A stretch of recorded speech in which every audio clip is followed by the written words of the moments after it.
रजनी साहेब जी, अर्चनी वंदनी संत समाज, धर्म प्रेमी सज्जनों एवं भक्तिमती माताओं, आप लोगों के समक्ष मेरे लिए भी आज्ञा हुई है।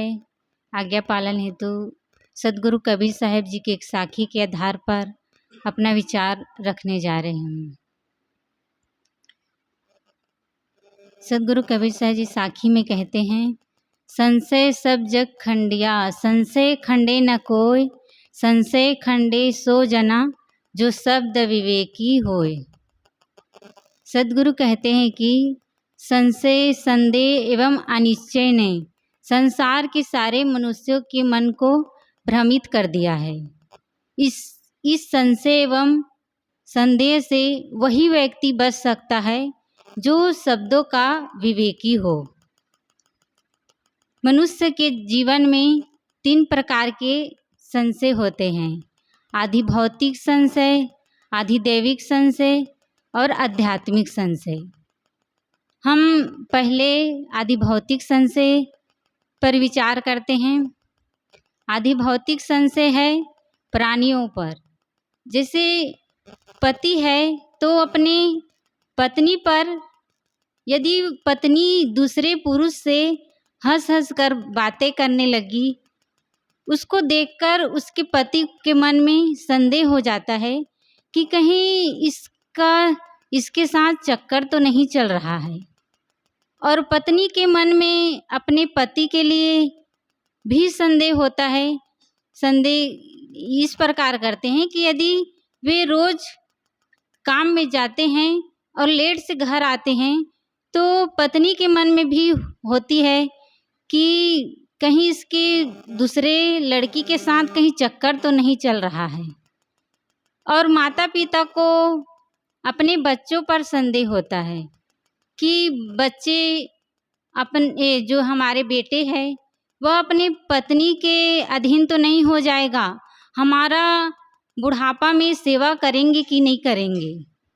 और पुत्र को भी माता पिता ऊपर संदेह होने लगता है कि कहीं अपना धन कहीं अलग जगह तो नहीं रख दिया है, हमें धन मिलेगा कि नहीं मिलेगा। भाई भाई पर संदेह होता है कि भाई हमारा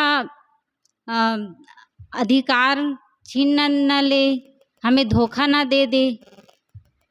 इस प्रकार संदेह, कहीं हम कुछ सामान खरीदने जाते हैं तो दुकानदारों पर संदेह होता है कि कहीं हमें मिलावटबाजी करके ना दे दे सामान, नहीं कहीं तो इस प्रकार हमें संदेह लगा रहता है। यह संदेह एक ऐसा संदेह है जो धीरे धीरे पूरे शरीर को मन में फैल जाता है और शरीर को कष्ट देता है। जब तक हम इस संदेह को दूर नहीं करेंगे तब तक हम सुख से जीवन नहीं जी सकते। एक घटना है कि एक सेठ जी थे और उसके यहाँ एक नई बहू आई हुई थी।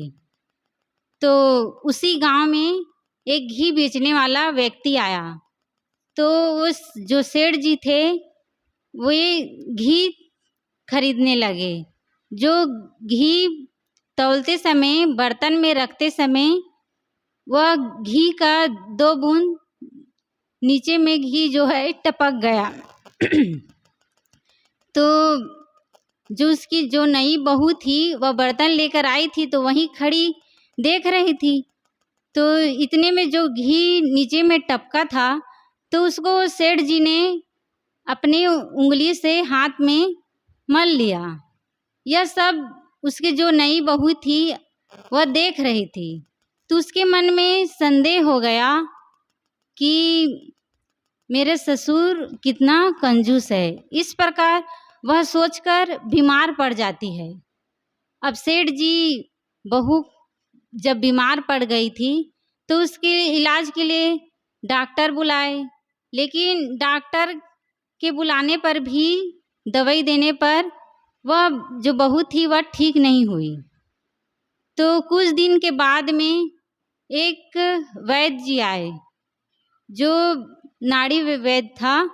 तो तो जब वैद्य जी आए तो उसको सेठ जी बुलाए अपने घर में, अपनी बहू को दिखाए। तो जो वैद्य जी थे वो जब उस नई बहू रानी थी उससे बातचीत किए, उसके जो हाथ नाड़ी को देखे तो वे बातों बातों में जान गए। तब वैद्य जी कहने लगे उसके सेठ जी से कि मैं जान गया हूँ कि इसकी बीमारी क्या है। तो वह वैद्य जी कहने लगा कि सेठ जी आप आधा किलो मोती आपको मंगाना पड़ेगा और उसका पीस कर इसके माथे पर लगाना पड़ेगा, तब यह जो बहू है वह ठीक हो जाएगी। तो सेठ जी मंगाने के लिए तैयार हो गए। तो जब मंगाए और पीसने के लिए कहने लगे तो जो बहू थी वह उठकर बैठी और अपने ससुर जी के चरणों में गिर पड़ी और माफ़ी मांगने लगी कि मैं बिल्कुल ठीक हूँ, मेरे मन में संशय हो गया था इसलिए मैं बीमार हो गई थी। तो इस प्रकार संशय कैसे मन को प्रभावित करता है। यदि हम इस संशय का नाश नहीं करेंगे तो हम कभी सुख शांति से जीवन नहीं जी सकते, क्योंकि विश्वास ही बहुत बड़ी, हमारे घर परिवार में विश्वास का होना बहुत बड़े बात है। क्योंकि विश्वास न होने के कारण ही घर परिवार में टूटन हो जाती है। एक दूसरे पर विश्वास न करके घर में प्रेम नहीं रह जाता है। हमें संशय का नाश करना चाहिए। संशय का नाश वही व्यक्ति कर सकता है जो शब्दों का विवेकी होता है, जो जिसको परख होता है, वही व्यक्ति संशय का नाश कर सकते हैं। अनेक प्रकार के संशय होते हैं, जादू टोना का, मंत्र तंत्र का। आजकल पंडित लोग बहुत भरमा दिए हैं। जैसे कोई बच्चा पैदा होता है तो कहते हैं कि इसे मूल लग गया है, मूल नक्षत्र लग गया है, तो लोग उसके निवारण के लिए पंडितों के पास जाते हैं। एक जगह तो एक माता के यहाँ बच्चा पैदा हुआ था। तो जब बच्चा पैदा हुआ तो उसको मूल बताया गया। तो उसका निवारण के लिए पंडित जी को उपाय पूछे तो पंडित जी ने कहा कि इस बच्चे को 7 बार गंगा जी में डुबकी लगाना, फिर इसका जो मूल है वह ठीक हो जाएगा। वह जो उसकी दादी थी बच्चे का, वह उसको लेकर गई और गंगा जी में इस डुबकी लगवाए। तो जैसे ही 7 बार डुबकी लगाए तो वह बेचारा, ठंडी का दिन था और खुले बदन, तो वह बेचारा जो बच्चा था वह मर गया। तो इस प्रकार लोगों के मन में किस प्रकार अंधविश्वास पाखंड भरा हुआ है। लोग अभी भी मंत्र तंत्र के नाम पर भ्रमित हुए हैं, अभी भी फंसे हुए हैं। लोग इससे उबर नहीं पा रहे हैं। कहीं देखते हैं रात में कहीं टूटा हुआ जो पेड़ है उसको देख लेते हैं तो उसी में उस भूत मान लेते हैं और अपने भयभीत होकर बीमार हो जाते हैं। जब तक संदेह का नाश नहीं होगा तब तक वह व्यक्ति ठीक नहीं होता। यदि उसे पारखी व्यक्ति यह नहीं बता देता कि वह जो आप देखे हो वह पेड़ है, तब तक वह उसका संदेह दूर नहीं होता है।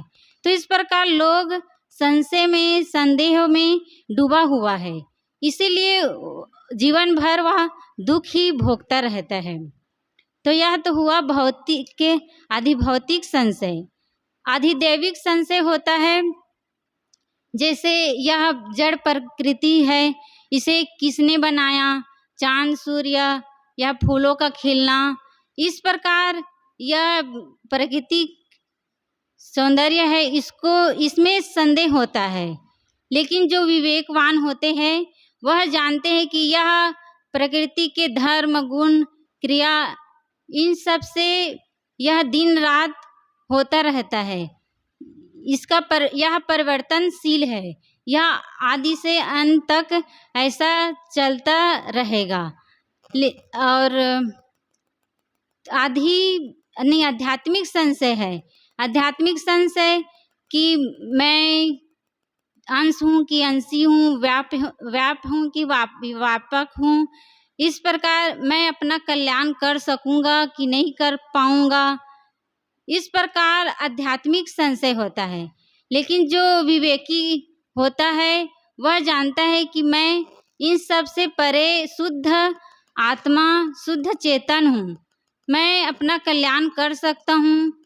इस प्रकार जो विवेकवान होते हैं वह समझते हैं।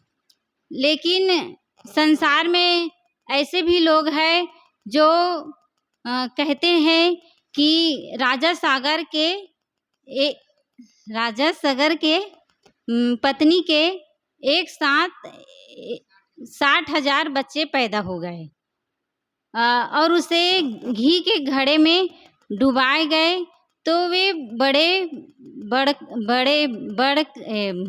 बड़े होकर बाहर निकले। तो इस प्रकार अभी भी जो धर्म ग्रंथों में लिखी हुई बातें हैं उसको लोग मानते हैं, इस पर विवेक विचार नहीं करते हैं कि क्या सत्य है और क्या असत्य है। हम सबको चाहिए कि हम विवेक विचार करें और तब उसको माने। अब इतना ही कहकर मैं अपनी वाणी को विराम देती हूँ। बोलिए सद्गुरुदेव की जय।